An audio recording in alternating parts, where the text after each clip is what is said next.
Before I begin, I'm going to ask you to consider two questions. I want you to listen and really think about them for the few minutes I'm here speaking in front of you.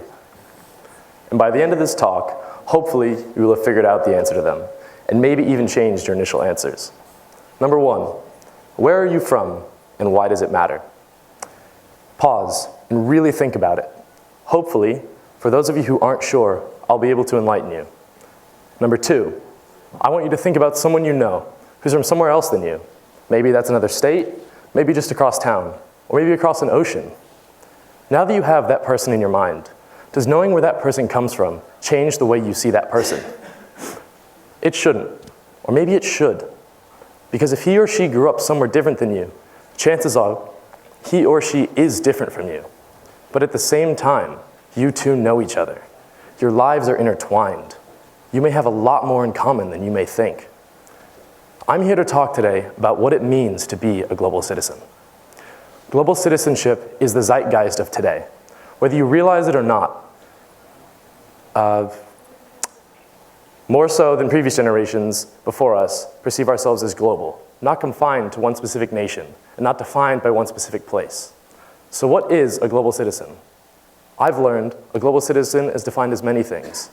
It's someone who has an understanding of how the world works, someone who respects and values diversity, someone who is willing to act to make the world a more equitable and sustainable place.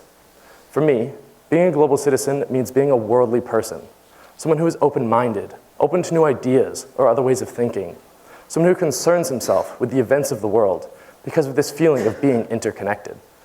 Having been in a place only recently, watching the people there live their daily lives perfectly normally one day, then having a catastrophic event of terror or a natural disaster happen the next, hurts on a personal level. For me, this sense of hurt came when I was in Nice just last summer. My half-sister lives not more than 20 minutes from the city of Nice in the small village of Montauroux, where my family and I were staying. We dined at a restaurant in the same port of Nice just 2 nights before the attack on Bastille Day. When I heard the news the morning after that there had been an attack resulting in the deaths of 86 innocent people, of course I felt upset. I was even angry. The Nice terror attack made me reflect on the world in which we live today and my place in it. It made me realize the things that happen in the world aren't just abstract things. They're real, and they affect each and every one of us. The night of the attack, I sat at the dinner table with my whole family, begging and pleading my parents to go to Nice to watch the fireworks and to celebrate Bastille Day. Thankfully, and lucky for me, my parents were too tired to go. After being there and seeing life move the way it should, and then suddenly seeing those same people crying and screaming in pain is gut-wrenching, and you feel something. Perhaps it's empathy, but not for yourself being lucky. Rather, it's the feeling of understanding that some family suffered a meaningless loss of life that day, and it could have just as easily been my family, being in the wrong place at the wrong time. That devastating attack really struck a chord with me. It made me mull over how much is so very wrong with the world in which we live today. Yes, this world is fraught, but the solution to these problems is to embrace global citizenship, to understand that what happens in Nice can happen and does happen elsewhere in the world. On a much lighter note, my partners in researching for this TEDx talk are Christian and Daniel, both of whom are proponents of global citizenship. There's the three of us. 3 typical teenagers, perhaps more than typical, truly stereotypical. Blonde, blue-eyed, white, privileged prep school students. But there's more here than meets the eye. We aren't simply Americans. We can pass as the poster children of global citizenship. Christian Soderbergh grew up in Brazil, speaking Portuguese as his first language.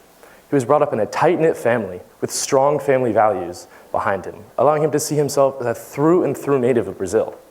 But as Christian began traveling to new places and learning of his father's Swedish culture, new influences began to change his views of himself and how he sees the world every day. For Christian, global citizenship means absorbing different cultures wherever you go. Going to new places and retaining just a small piece of that culture is how Christian finds himself identifying as a citizen of the globe rather than just a Brazilian. On the complete other side of the world is Daniel, a citizen of Russia, who sees Russian culture as the frame to his now American lenses. Although he is forever open and optimistic like Americans tend to be, he still adheres to the strict discipline and learned loyalty that Russian parents foster in their children.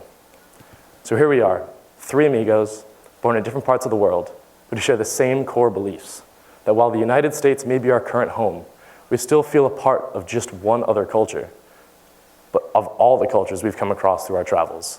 And here we find ourselves in Fort Lauderdale, where our paths have crossed at this very school, with students from such diverse backgrounds, where all we need to do in order to reach beyond our spheres of knowledge and understanding is to have a conversation, a real conversation about life experiences, which is the first step towards embracing global citizenship. Now, you may be wondering, why does an 18-year-old high school student concern himself with global citizenship? I'm aware of how fortunate I've been in my life, and I say that with a sense of responsibility. As the saying goes, to whom much is given, much is expected. I've been fortunate enough to have traveled to 17 different countries and be fully exposed to the richness and diversity of each of these societies. For me, traveling when I'm not at school is the life I'm accustomed to, and I know that may not be the norm for others. For some, traveling beyond our borders isn't an option. For others, traveling beyond isn't given much thought. Now, more than ever, the need for reaching beyond borders has become urgent. The need to reach out, to understand other points of view, has become an existential matter. From as young as I can remember, I've always considered myself English. I wasn't born there, but I had such close ties with the small town of Pagham, which I grew up in, that besides my slightly odd British accent at the time, it was as if I had lived there my whole life. In fact, Pagham is so small, it doesn't even appear on a zoomed-in map of the southern portion of England. It shows the nearest city, Bognor Regis. Regardless of size, the feeling of being a part of something bigger, rather than the outsider, was the same in Pagham as it would be when I returned to Boca Raton, where the population is almost 15 times larger. That transition from England to Florida was extremely noticeable on the journey from one place to the other. My accent would simply change on the journey home, and I would be totally and utterly Americanized by the time we reached the gate, simply because of the people and the stories I was surrounded by on the flight there. A specific time that I can recall this happening is around the age of 4. My mom and I arrived at Miami International Airport, and when we got to passport control, the customs officer asked, "How old are you, young man?" And with my most perfect British accent, I said, "I'm 4.5. The next day, we then left Miami and flew to Atlanta, and someone asked me a similar question at the gate there. And once again, being the proud little 4-year-old I was, I replied, "I'm 4.5, but this time in the most southern accent you can possibly imagine. This story may seem slightly off topic, but it's very relevant to the point I made earlier. It shows that just from traveling across a borderline and hearing a new accent, my brain shifted into a totally different dialect and way of behaving, simply because I knew, even at 4, that these were two drastically different cultures that I had already been assimilated to understand and replicate without even realizing. The psychology behind this phenomenon is called code switching. Code switching is when you are able to suddenly shift from one language to another in conversation, consciously or subconsciously. What this means essentially is that while talking to you right now, if I was as lucky as I used to be, I could start talking without even realizing something, a certain word or thought might provoke me to slip into a British accent and way of speech, which I'm sure most of you would find rather entertaining. This is just one example of my personal experiences. However, as time passes by, many more of these cross-culture phenomena are starting to occur more frequently and on a much bigger scale. Just the other night, I was lying in my bed listening to music, and John Lennon's Imagine started playing. And for the first time, I listened to the song and really took it to heart. The song is one of the most instantly recognizable songs of all time. And even after listening to it over 100 times, I finally fully understood the meaning of the lyrics and vision John Lennon was trying to convey.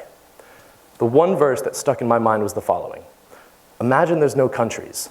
It isn't hard to do. Nothing to kill or die for, and no religion too. Imagine all the people living life in peace." Well, this verse is from 1971. It speaks to exactly what I'm trying to get across in this talk, as well as directly to some of the conflicts we are still encountering in today's world. If there were more people who weren't concerned about where someone was from, and instead were concerned with what pieces of their cultures they bring with them, there would be nothing to kill for, and everyone would live in peace. After hearing all of this, the solution to my question posed earlier should seem pretty simple now. Where you or your friend, or one of the thousands of people you'll encounter in your lifetime are from, does matter, because it makes each single human on Earth different than the next. But these differences are what we should be admiring and sharing with each other, not what we should be fighting over. Thank you.